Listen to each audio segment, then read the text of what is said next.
söögilaulu akordid. Saade oli siin nagu põhimõtteliselt umpa.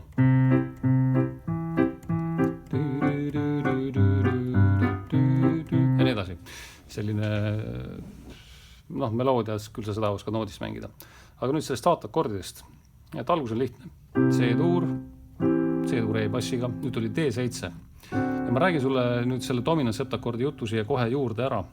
Et dominant septakordi siis proovime kasutada pöördeid, kus meil ei ole kvinti sees. Ehk siis priim, terts, kvint, septim on D7. Seda me kunagi ei kasuta. Ma ei ütle, seda ei tohi üldse kasutada, aga praegu esialgu harjutame nii. Ja siis kasutame versiooni. Ja siis tekib 3 erinevat nagu võimalust seda dominant septakordi mängida. Kas 1-3-7, 3-7-1 või 7-1-3. Ja siin me kasutasime 7-1-3 varianti. Ja siit edasi tuleb kohe G7. Jällegi jõuame siia. Nüüd on 3-7-1. Kvinti ei ole. Ja lähme algusse. Nüüd tuleb D-moll 7. D-moll 7 on siis põhikuus selline akord.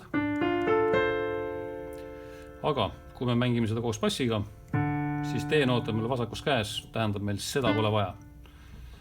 Et siin või selles moll 7 nüüd jätame ära põhitooni. Dominant septakordis jäi kvint ära, moll 7 jääb põhitoon ära. Ja tegelikult seda kõige lihtsam on niimoodi leida, et mängid selle D-moll 3 kõla ja asendad siis põhitooni selle 7. astmega.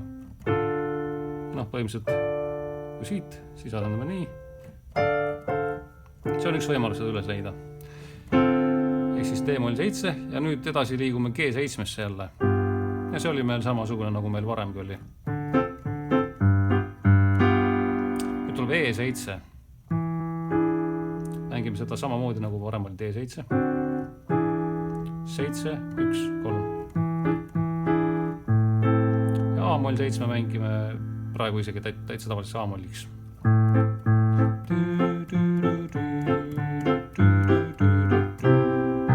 Viimane rida on siis sellise rütmikaga.